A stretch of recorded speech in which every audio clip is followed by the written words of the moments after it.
was exciting.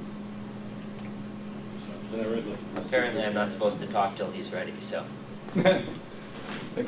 Okay, so good evening everyone. It's good to be here again. Today seems to be a training-focused evening. So after Laura's presentation, I want to talk a little bit to you about competitive cybersecurity. This is more kind of like the hands-on side of things. And I think it's a good opportunity for people to be involved with. And it's a kind of a personal topic for me because this is kind of what brought me into the field and why I'm interested in security now. Just to kind of get a feel for the audience, how many of you have, just hearing competitive cybersecurity, how many of you have participated in that or are at least kind of familiar with that? So, a decent number. Hopefully some of you will see that this is cool and maybe get a different view of this, and we'll go from there. So just a little brief, of course this is when the remote decided not to work. Just a little brief about me. I'm TomKopchak. I'm a security engineer at Hurricane Labs. Been there for a year and a half now. And prior to joining Hurricane Labs, I studied computer security and information assurance at RIT, and also applied networking and system administration. So have both sides of the coin there. And security has become one of my passions. I love that it's one of those fields where everything's changing. You have to be the advocate of the common man using the technology, so we can make computers something that people can use, while also really having a core role in the operation of a business and the success of a company. And we also get to solve problems and find solutions to things. And it's really a dynamic field, and it's a great place to be. So to get things started, I'd like to kind of ask a couple questions to break the ice to everyone. And maybe some of you can share some brief experiences, but at least this might be something that everyone can relate to. First, how many of you can say that you've experienced a cyber attack? Decent number. Any really good examples that you think you want to share with anyone? Okay. Yeah, that's fine. These could be anything from someone opening a phishing email to a machine getting exploited. How about a system intrusion? Same idea. I'm sure people have seen this. Anyone? Yeah. Systems get intruded. How about a malware infestation? No. I think everyone who has, even if it's not you, because we do not get viruses, we're security professionals. But we have family, we have relatives, we have kids, we have parents. They, see that they can download this movie file with an exe extension, and you can watch The Lord of the Rings, and it's less than the size of a floppy disk. And then the next thing you know, the FBI wants them to have money to unlock their computer for pirating a movie or something like that. But malware happens, and that's something as security professionals and security people we're going to have to manage. How about this one? A rushed project. Something that has to be done right now, not right. A lot of times, that's a problem. Security gets overlooked in the goal of trying to get something done. And that can be something that you might never come back from to be able to secure long term, because the business is using it and you can't risk breaking it to try to secure it. How about a mysterious network? Something that exists in your environment that you're not quite sure what it's doing or why. Sometimes this could be someone has a lab, not a meth lab like that, but a lab where they're doing something on the network to try to figure something out. NAT device that's somehow hiding traffic. Apparently, this is actually such a thing. Bring your own device was the big term. Now there's like bring your own network or something like that. Could be something that we run into. How do you deal with this? The whole couple examples we touched on. Examples of cyber attacks. And as I could get from the way most of you are nodding or raising your hands, you've seen these things and you can relate to these scenarios. And for those of you who are saying, I haven't experienced this, or what's this guy talking about? You could be lying, that's okay. We'll get over it. You could be misinformed. That's okay. Or you could be new. And you'll understand it. But if you aren't worried about cyber attacks, we're at a security meeting. Why are you here? I know it was the pizza. But security is something, yeah, we're concerned about. And for most of you, I am preaching to the choir. But a couple of truths that we have working in the security field. Incidents will happen, and systems will be compromised. It's not a matter of if, it's a matter of when. There are vulnerabilities that exist. You can do whatever due diligence you can to try to secure the systems. Something will eventually happen, and you have to manage that. Applications, they need to both work and be secure. Businesses need applications to function, and if those applications don't function, the business is not doing what the business is doing, and it ultimately will fail. That being said, an application that is absolutely usable is absolutely not secure. And likewise, a system that's absolutely secure is absolutely not usable.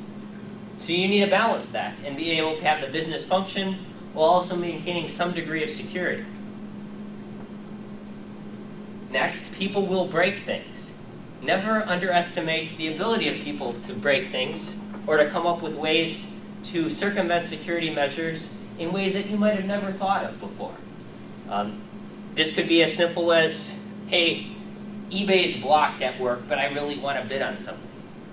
Or just trying to watch YouTube videos. All those proxy sites exist for a reason. People want to get around security measures. And finally, last truth here, you will need to be an expert on something you've never seen before. The example of this I like to use is the first Matrix movie, where Trinity is faced with a helicopter. Do you know how to fly that? Not yet. Next thing you know, they load up the helicopter program into her brain, and they're flying alongside the building with machine guns. That's kind of what we got to do without the helicopter and the machine gun part. Albeit that would be very awesome if we could do that. Oh, so we use that for Trinity? Sure. But you think about this, you could be a Cisco iOS genius and know how to configure everything to get your VPN tunnels working, configure ACLs, everything like that. Next thing you know, you're faced with a Juniper router, and you need to get the VPN working. Plain fact is, a lot of the concepts are very similar, and you're going to become an expert on Juniper, whether you like it or not at that point, because you know enough to get the job done, and it needs to get done. So you're the expert now. So some of the top skills that people are looking for from security professionals are the following. This is just based on a survey of the CISSP organization, but a fundamental understanding of security concepts. Just to be able to recognize security risks, understand that links in email from people in Nigeria are bad. Also to have some technical skills, basic understanding of computer operation, network operation, and how security and technologies relate. And also some direct experience working with both security and also technical components to be able to do both aspects, both sides of the coin. But if employers looking for security people are looking for people with skills, you need to ask yourself, how do I get these skills? One way could be personal experience or doing things on your own. A great way to do this is to volunteer, help different organizations that need someone who knows something about computers. You are the person who knows something about computers.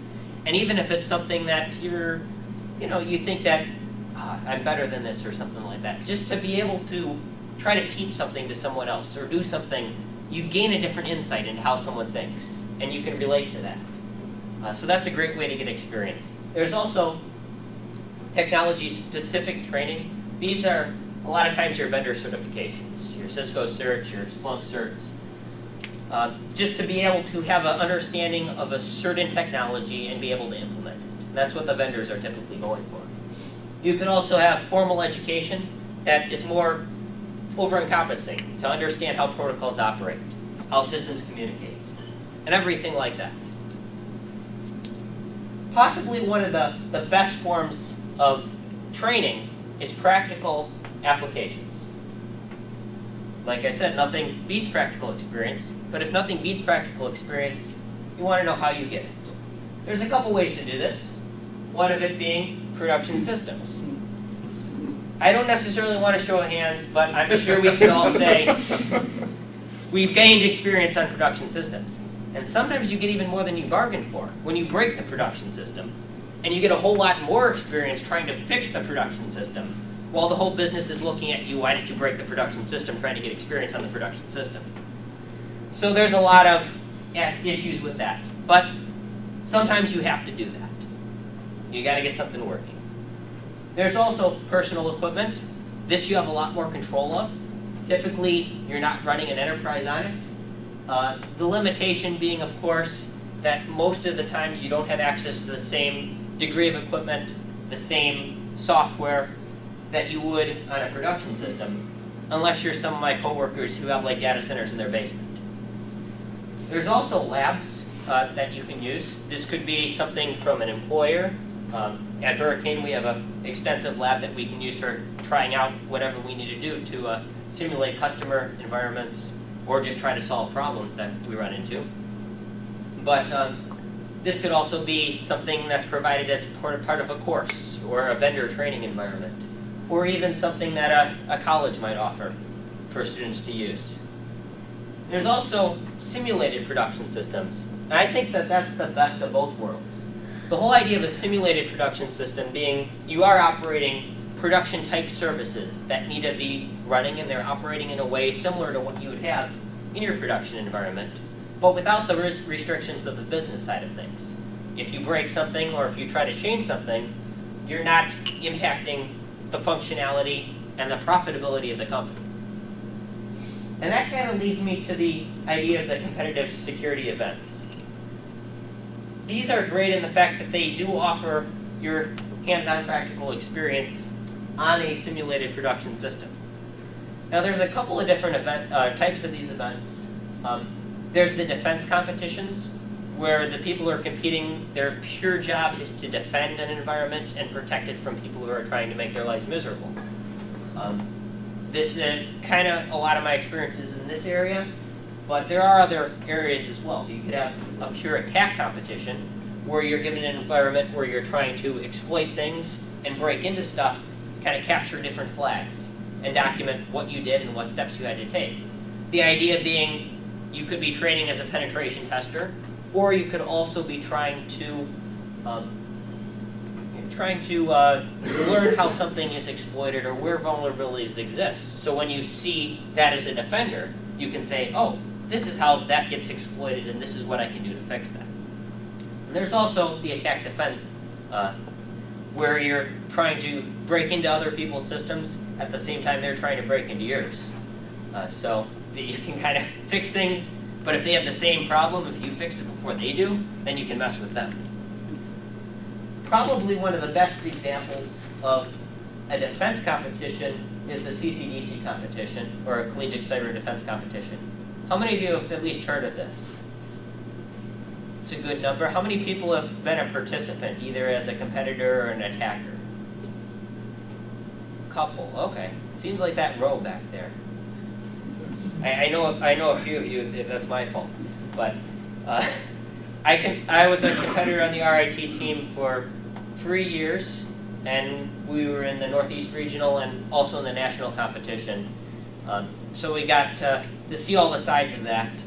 But a quick overview of that is it is a national competition, and it's unique that it focuses in both the business and technical aspects. Because the fact is, security people, a lot of times when you're focusing on security in school, you don't necessarily know how to relate that to a business right when you graduate. So to be able to have the focus on both the technical and the business aspects in a simulated production environment as part of a competition, it's a very valuable training experience, and it also really prepares you for what you're going to face on the job. So the structure of this competition, depending on the region that you're in, the country is broke up into regions. There's state events. For example, Ohio in the Midwest does this, where all the schools that want to have a team, they'll compete at the state level, the winning team goes on to the regional. In the Northeast, we didn't do that until recently, but Ohio has been doing that for some time now, and That's kind of, I've done some red teaming, which is the attacking side of things for the Ohio competition. Then the regional event is all the teams in the region, just builds on that. And the winner of the regional ultimately goes to the national competition. And that was held, it has been held in San Antonio, Texas. The nationals this year for 2013 are actually happening this weekend. And that's made up of the top 9 teams in the nation. 9 of them are your actual physical regionals, and they also have an at-large virtual regional for teams such as the Air Force Academy that don't necessarily have a fixed location where they can compete. Now the premise of the CCDC competition, at least, is that the competing teams have just been hired to be the IT staff for a company because the entire IT staff was fired. As you can imagine, because they were all fired, they were doing a really, really good job. So the teams, they have to secure the network while completing business tasks which are called injects. Your boss, who's giving you these injects, he wants this stuff done often in a very, very short time frame. And he's not necessarily the most technical person, but he knows he wants these things done. And he knows you're the guys who need to take care of this, and you guys are supposed to do that. And if you don't get the points for doing these things. And then there's this little thing called the red team. And like the name gives, they're the bad guys. And their job is to just make your life miserable in every possible way. So not only you have to keep the systems running, solve all the problems, do whatever your boss wants, now you're getting attacked at the same time. The type of applications that you might need to face in one of these competitions are frequently all of these. DNS, mail, web, secure web, FTP, database, SSH, void. The way that these are presented to you are not necessarily the most secure way. E-commerce sites running on unpatched servers, running old frameworks for like Joomla, OS Commerce. Tons of opportunities for like your SQL injection vulnerabilities, your just about everything.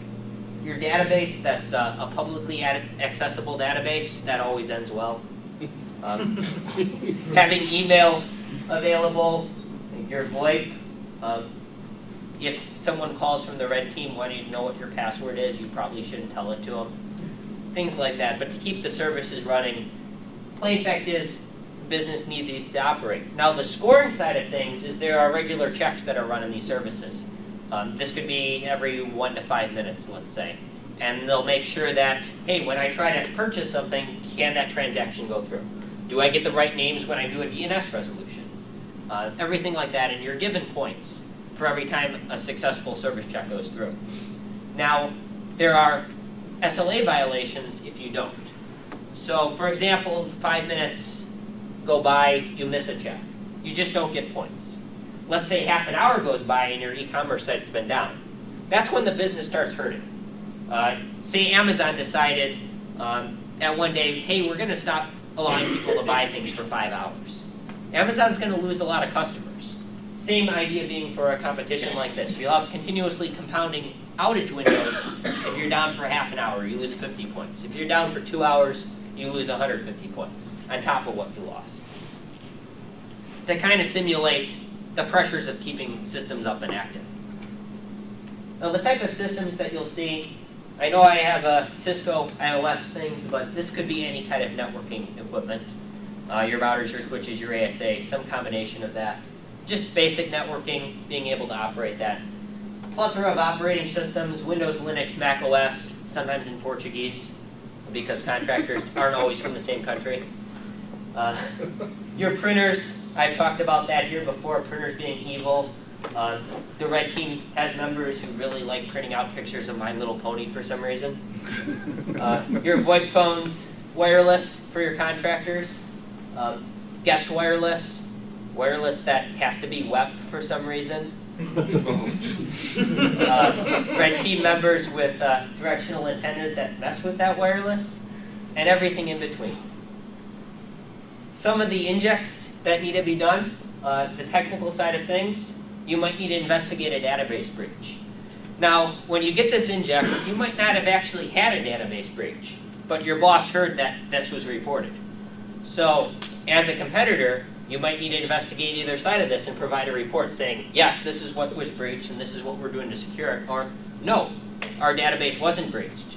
And then if, 10 minutes later on your homepage, all of your customers' credit card numbers pop up, your database was probably breached. But you want to be able to take care of that before it becomes that big of a public relations issue. You might need to deploy McAfee security software. In this case, McAfee was a sponsor. I think they just wanted to make all the machines run slower.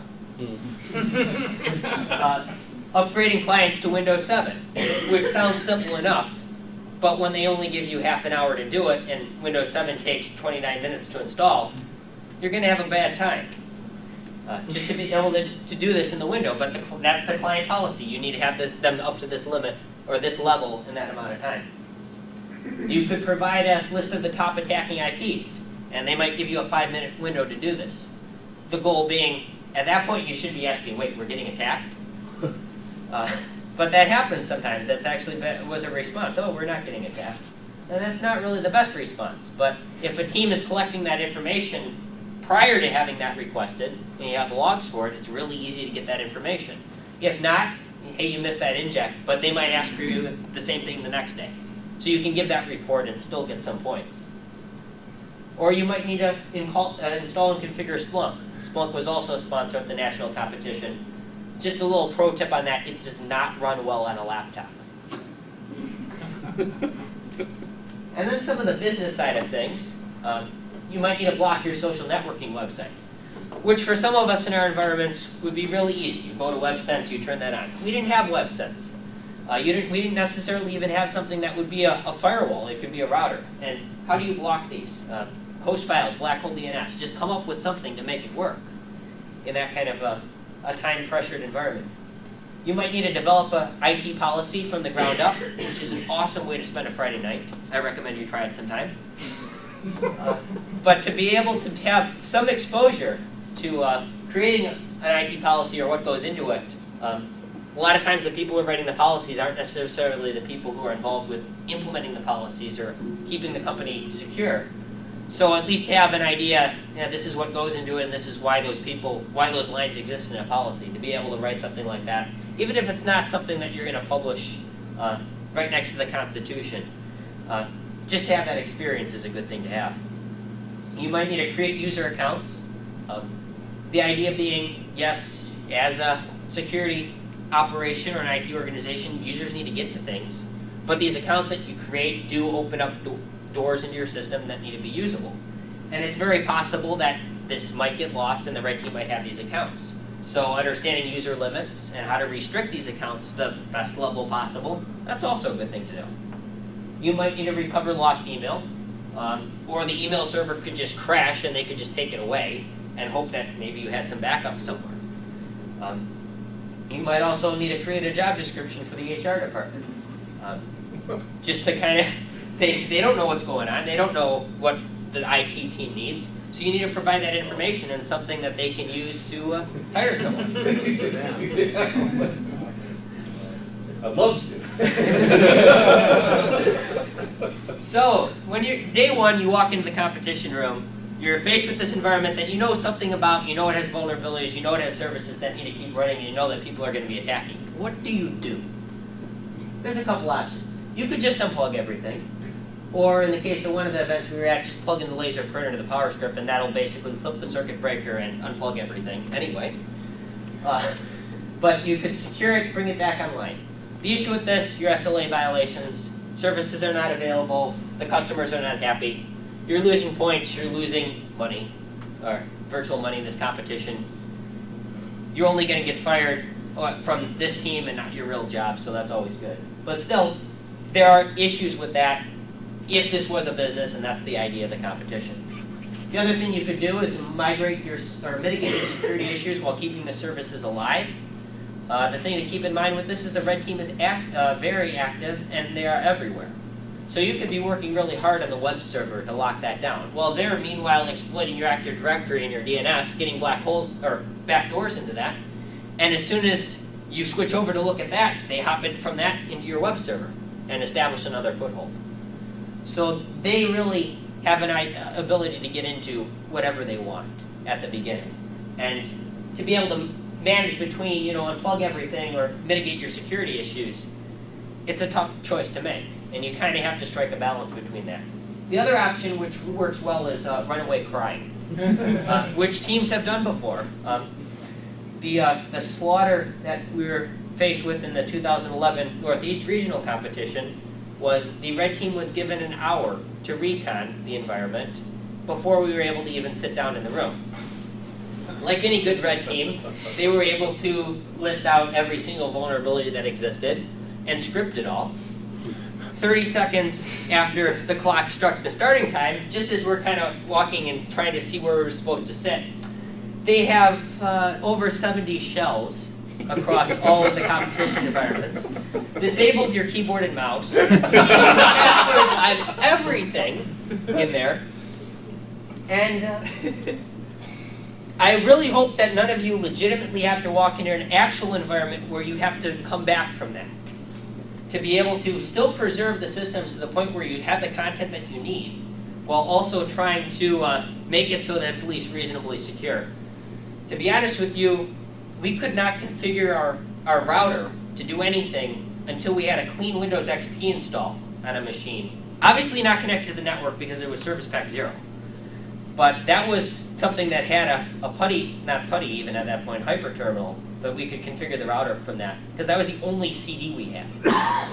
And as you know how long installing XP takes in that environment, they're just messing with things the whole time. Is that talking to the red team after that, they did not know what to do with all the shells they had. It's like, well, we could just do whatever. So that was fun. And some teams really never came back from that, but the teams that were ultimately successful were able to do that. The challenges with this, obviously, the number of systems and issues and everything you must deal with, they're greater than your available manpower. At the regional competition, it was about a machine per person plus your networking devices. Going to the national competition, you could have 16 to 24 machines to manage with a team of 8 people. As we know, trying to split your attention across 3 different machines when there's not security attacks going on constantly, that can be a challenge. Add in the red team element and them, trying to type on your screen while you're trying to hit backspace to keep them from typing in commands. While trying to fix something, you just don't have that many hands.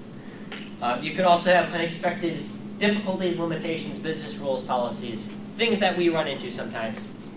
In the competition kind of scope, they're not exactly the same. Like for one of the businesses that we worked for, they didn't have the budget to buy an Ethernet cable, which is really unfortunate. Which I don't understand. I offered to take, like a 5-minute pay cut or something like that. Virtual dollars here. Like, seriously, just let me have this cable. No, you can't do that. Couldn't do what they wanted, but we had to find a way to work around it.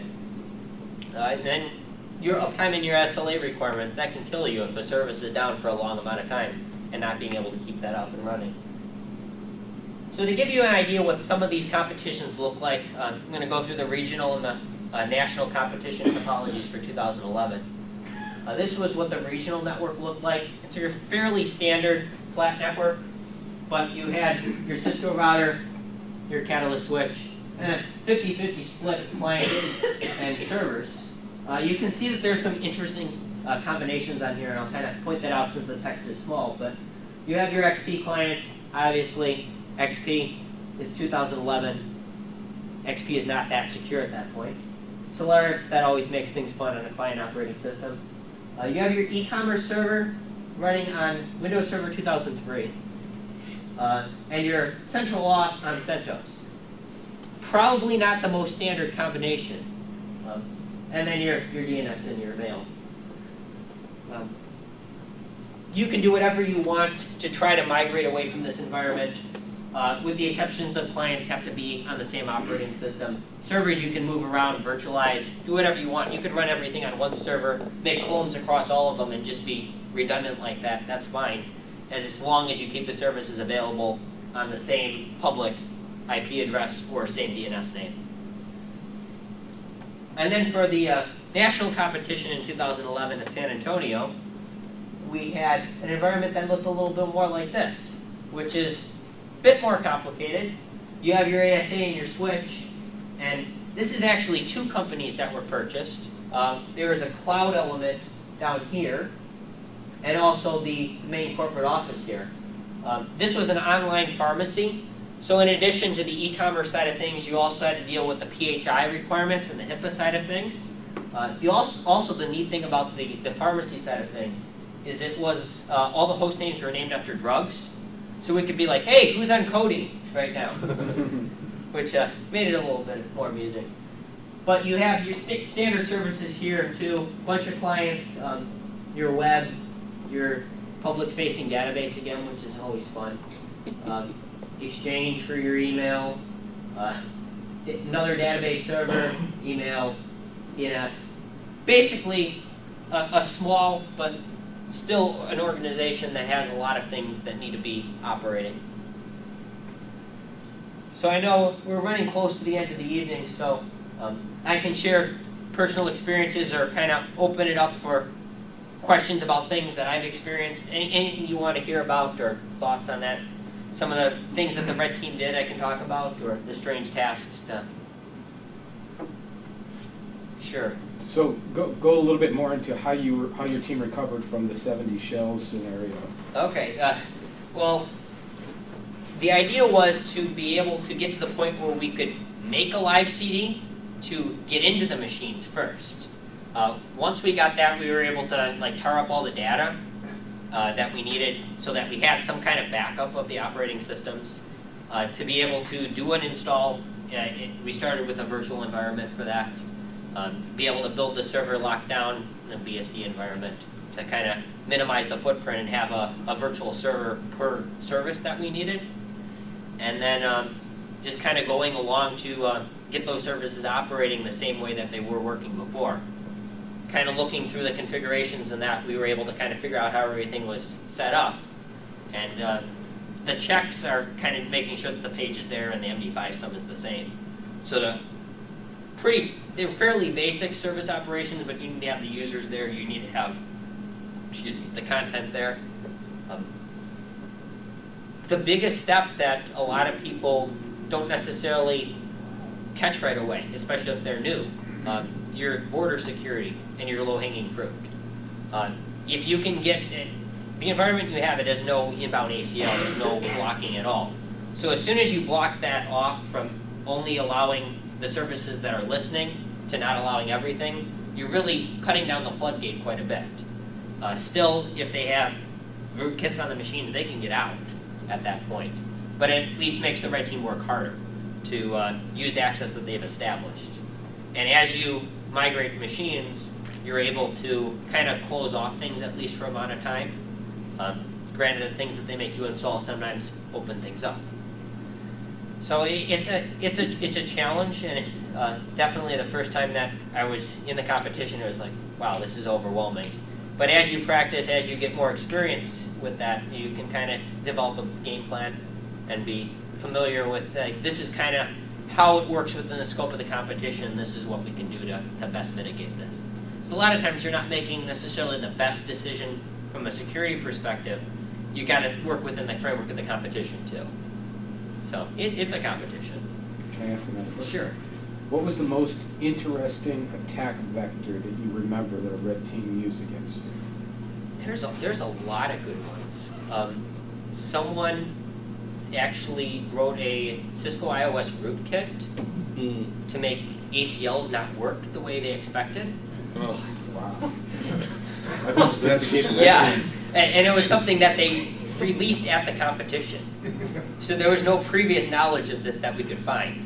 And it was like, this doesn't make sense. And just like what Laura was saying, from our perspective, I've never seen a router do this before, where you would block something and it just wouldn't work. And I'm not even sure how much information has been released on that. So he's been using it every year since. Another thing that was not necessarily an attack side of things, but like I said, the people who ran the network before, they were all fired. One of the servers had a web server or some other public-facing server running as a Zen virtual machine inside some administrator's home directory. And we were running packet captures and everything to try to figure out how this wasn't working. And eventually it was like looking through backups like, why the heck is this going on this way? But sometimes, you know what they say, if someone who's important in a small company, they have a desktop sitting there. When they leave, you really probably don't want to turn that off because something's going to break. And that was what they were trying to simulate with that. So that caught you off guard, or probably for about a day and a half trying to figure that out because it just wasn't something we expected at all. Well, I wonder, just, you seem like a real smart guy and all, but knowing your enemy is really goes a long way in these battles. Why weren't you smart enough to just send a couple of kegs to the red team one? It must probably work itself out. I think they were going with the Balmer curve for that. and they had a much longer peak, so they're there to just, you know, they're having as much fun as we are. They probably had enough kegs already. And they want it. They're penetration testers who don't get the opportunity to just destroy things on a regular basis. So for them, they're having the time of their lives too. So you really can't go with that kind of an approach to be all that effective. They'll just send you a thank you note, probably on a pop-up window on your screen, and then just go ahead and continue to make your life miserable. Sure. You mentioned that you guys would practice. Like, what did you guys do to practice for competitions? Like, you guys create your own labs? Some of it was trying to figure out, like, set up an environment that was similar without the attacking side of things, and just being able to go through a migration strategy to understand, like, how do we move this service over to something else and preserve the config. We would write up playbooks, for example, like, this is the config we want to get to, this is what we think it might be. The idea being, you could be thrown with a situation where your team captain just gets sick for 2 hours, which is, I don't know what sickness takes you out for 2 hours, but they try to compress a month into a 3-week period. But he could be your web development guy. And you need to have someone who might not be all that familiar with web development who needs to be able to do these tasks. And if you have at least some kind of an outline of that, just like, I know we all hate documenting things, but there's times where we're not going to be there, and something that we know someone else is going to have to do. So to be able to have that kind of prepared in advance, they don't allow you to pull things like scripts from the internet, but you're allowed to bring in as much printed documentation as you want. So if you have things in playbooks, if you have printed documentation that you can flip through something, find what you need, that's perfectly fine. So that's a good preparation. And just to have experience with different services or mitigating threats or being able to write up a report or an incident report on something, because you can get points back from that too by writing an incident report. So how do I do this? How am I prepared to do that when you have to do it in the competition? Does that kind of make sense? I know you had a question over. It was basically along the same idea. What kind of prep do they give you beforehand so that you know what you're walking into, don't know what you're walking into? It depends on the competition. In the case of the regional environment, they kind of gave you an idea of the services. They didn't give you IP addresses. They didn't give you necessarily any real details about the operating systems. This is pretty much what they gave you for the regional. The national side of things, they gave you nothing until about a half an hour before the competition. So we really didn't know what we were walking into until like right before. And you know, frantic team meetings like who's going to be on what box. We don't even know what services we're going to be running or what operating systems. So you have to make these last minute decisions at that. You can't really prepare for having this person doing this task and that. So the web server guy might be on an operating system he's never seen before, but he's got to be able to have some experience how that's handled and be able to work around it. Sure.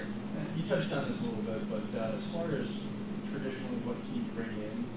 Yeah. And what access do you have? I mean, are you allowed to bring in your own system? Is that... Pretty much for every one of these competitions, the systems are there. Okay. So you can't bring in a laptop, for example? No, you can't bring in a laptop. You can't use a cell phone in the room. You have to turn them in at the door. So no outside access at all. No calling up teammates or anything like that. your coach, who is a professor in the case of the university side of things, you weren't even able to talk to him during competition hours. And after hours, you couldn't talk about the competition. No internet access? Full internet access to be able to download things that are publicly available. Yeah, full Google. We actually did some interesting data mining with the packet captures that were released from one of the competitions to be able to try to look at what all the teams were doing based on their Google searches, which was fun. And combing through 50 gigabytes of data captures to data mine that for network forensics essentially on the other teams, which I'm not sure. I think they've modified the rules ever since we did that. But yeah, open internet, sure, but you can't say I wrote this program to modify this and have it on a public-facing server that's password protected or something that only you know the URL to. You couldn't do that. And if you tried to access another team's stuff, they had like stored in place to be able to see when teams crossed over. So one team, they had their web server blown away by the red team, and they decided, hey, I'll just wget another team's web server. And they were gone in 5 minutes. So you don't want to break the rules. So yeah. Do you know of any organizations that offer this style of competition for us old guys out of school?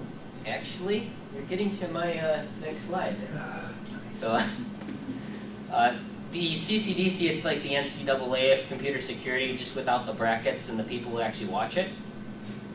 There's like the US Cyber Challenge, but that's more of a school type thing. But there are private events. RIT, for example, they had the Information Technology Talent Search, so that was a student thing. But they had the opportunity for people who were interested in the red team penetration testing side of things to participate in that. And that was an attack defend competition. Hurricane Labs, we have the Hackademic Challenge, also school related, but the Hack for Hunger we've done before. So that's more of a capture the flag type of a competition, but it is something that everyone in this room could participate in that when that happens. We're also looking into implementing some kind of like a training program or something that we can offer through our classroom side of things to be able to be like a drop-in competition event that we can provide as part of our training. And it's definitely something that people here can organize too.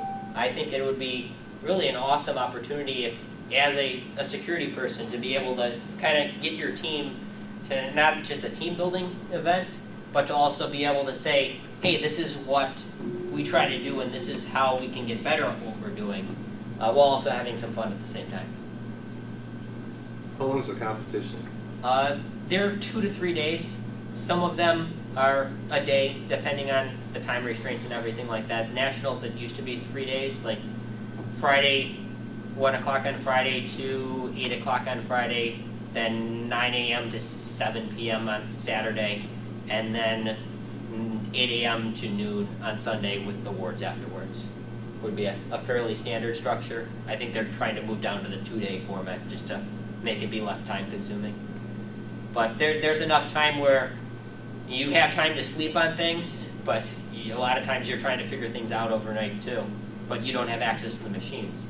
That being said, one of the regionals that they had in Virginia, the red team wanted to have access to the machines after hours, and they actually didn't tell anyone when they broke into the building that the competition was in, and essentially did a physical penetration test on that. And they really weren't allowed to do that, but they're the red team, so they didn't care. There's all kinds of things that they throw at you, and it really makes you aware of something that someone will try to do if they really want to get in. I think you had a question in the back? Well, actually, I was just going to say that the forum is planning on, at some point, hopefully in your future, putting out something like this for people to do, where you bring your laptop to a meeting, and instead of having presentations, we have a little capture the flag type contest. That's a good idea. We can talk about that going forward, I guess. But yeah, the kind of just the goal of this, there's needs and there's opportunities. So it's something that maybe some of you participated in, but a lot of you look like it'd be something that you'd be interested in trying. So find a way to do it, and not only share your skills with other people, because we all have things that we're good at, but also learn new things and share that with other people. And with that being said, that kind of wraps things up for me. And any other questions, or happy to share for as much as we need. But thank you for having me here. One last question. They have, do they post the results and the specs and everything from the previous year's competitions? Yes and no. They don't release the scores of all the top through bottom teams. You'll get your top couple, like your top 3 usually, and the spread of points. But you also don't want to say like X school was negative 8,000 points, which was the case in one of the competitions. So they kind of separate that out, so you'll know if you finished in the top or if you were close, All right. but you won't necessarily know I was the worst team there, that sort of thing. But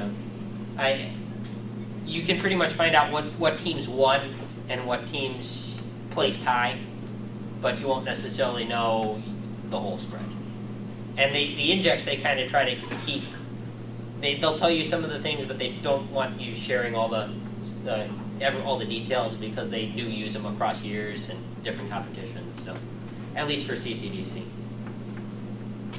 Do you get a chance to speak, as part of the blue team, to speak to the red afterward, or Yes, discuss they have what a you could have debrief. done, or what they did for this group kit? Yeah, that's one of the things that's a lot of fun. When they're compiling the scores, there's a half-hour window where the red team debriefs everything.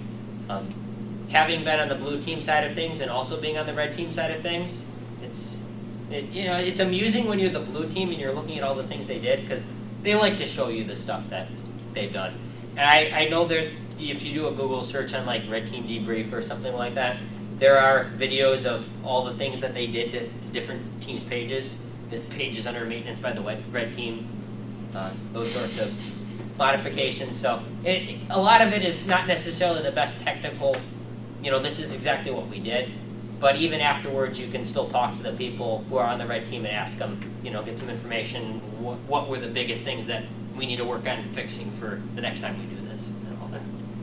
So the whole idea is it is a learning experience for everyone there, and it's fun to be on both sides, even if when you're on the blue team and getting attacked, it feels painful sometimes. You mentioned that that your coach, you couldn't correspond with them during the competition. Mm-hmm. Are they able to stay abreast of what is occurring and what's happening in the network? I think in some days they can see a little bit, but they also don't want there to be any, they don't want them in the red team room and also be able to correspond with the teams to be able to have some kind of unfair advantage because of that. Mm-hmm. So a lot of it is going to be talking with the other coaches. They have some kind of meetings, for sharing the information curriculums too, like that. So they're not just sitting there twiddling their thumbs all the time.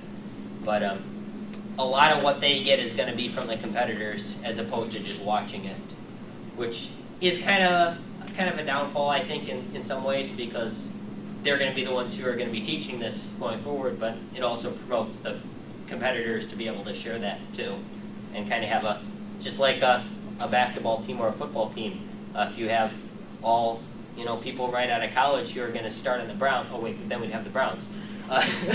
But something like that, you just want to have that continuation, that dialogue too. I think there was one other person who might have raised their hand, but I could be seeing things. Okay.